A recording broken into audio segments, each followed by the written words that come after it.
السلام علیکم. Geo T V network سے ڈاکٹر شاہد مسعود. اور پھر میں نہیں سمجھتی ہوں کہ supreme court of Pakistan Punjab کے پرائم منسٹر اور سندھ کے پرائم منسٹر کے درمیان تفریق کرے گی. آخر میں نواز شریف صاحب کو ٹیکس ایویژن کے لیے سزا سنائی دی گئی تھی. قانون کے آنکھ میں وہ مجرم تھے اور جب ان کو رہا کیا گیا تو عدالت نے مداخلت نہیں کی کہ یہ مجرم ہیں، ان کو آپ جیل میں رکھیں. یا جب عبد القدیر خان آ کر کے ٹیلی ویژن میں اقرار جرم کیا اور کہا کہ میں نے پاکستان کے نیوکلیئر اثاثوں کو خطرے میں ڈالا اور میں نے ان کو بیچا اور بیچنے سے پیسے کمائے، تو ان کو اس نے اقرار جرم کیا، حکومت نے معاف کی. عدالت نے نہیں کہا کہ آپ نے کیوں معاف کیا ایک آدمی کو جس نے اثاثوں کو خطرے میں ڈالا اور پیسہ بھی کمایا، بقول ان کے الفاظ. تو کیوں عدالت مداخلت کرے گی جب ایک پرائم منسٹر سندھ سے ہے جو اپنی بے گناہی کا اظہار 11.5 سال سے کر رہی ہے، جس کے بے گناہی کے بارے میں نواز شریف صاحب نے چارٹر آف ڈیموکریسی میں کہا کہ سیاسی کا انتقام تھا، جس کے بارے میں پوری کابینہ پاکستان نے کہا کہ سیاسی انتقام ہے. تو جب گنہگاروں کے لیے مداخلت نہیں کیے تو مجھے عجیب لگتا کہ کیونکہ ایک خاتون سندھ سے ہو یا چھوٹے صوبوں سے ہو تو ان کے لیے مداخلت کریں گے جب وہ گنہگار بھی نہیں. مطلب ڈاکٹر ایکیو خان آپ کی بڑی تعریف کرتے رہے ہمیشہ. یعنی انہوں نے اپنے آخری انٹرویو جو ان کے ہوئے ان کی نظر بندی سے پہلے انہوں نے کہا کہ پاکستان کی نیوکلیئر ایسٹس کا جو صحرا ہے وہ شہید ذوالفقار علی بھٹو کے سر جاتا ہے جو مجھے لے کے آئے باہر سے. اور آپ کو بھی ہمیشہ انہوں نے اسی طرح سے، اور ظاہر ہے جو بھی کچھ ہوا اگر اس دور میں اگر ہوا تو اس میں پرائم منسٹرز بھی تھے، سویلین آرمی کے جنرلز بھی تھے، اسٹیبلشمنٹ تھی.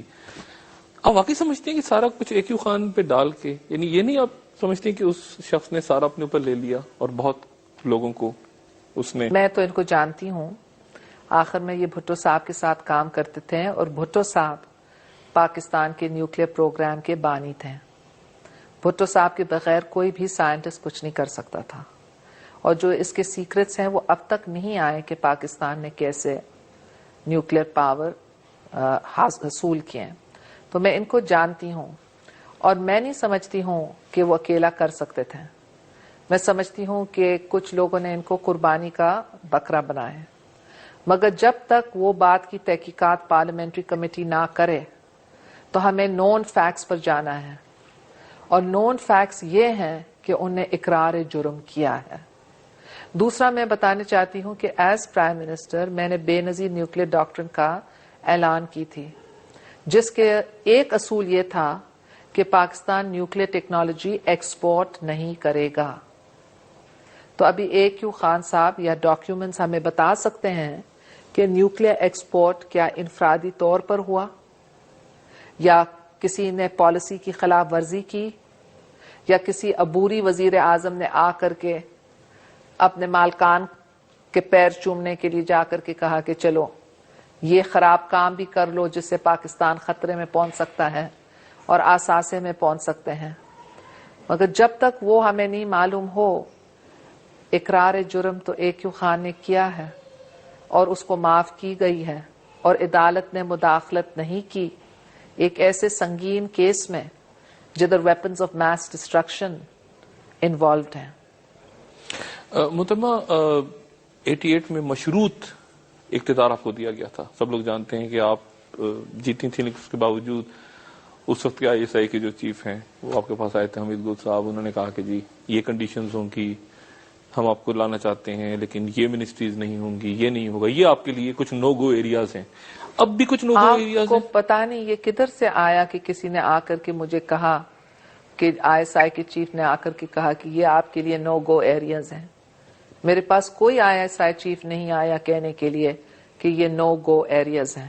جیسے کہتے ہیں کہ فارن منسٹری صاحبزادہ یعقوب خان کو لینا ہوگا، جعفری کو لینا ہوگا. کسی نے مجھے ایسے بات نہیں کی. مگر ایک چیز میں آپ کو کہہ سکتی ہوں کہ مزاجی طور پر میں ٹیم پلیئر ہوں، مزاجی طور پر میں کنسنسس قائم کرنے کی کوشش کرتی ہوں، مزاجی طور پر میں ماڈریٹ مڈل کی تلاش کرتی ہوں، فیصلے خود لیتی ہوں مگر سب کے بات سننے کے بعد میں لیتی ہوں.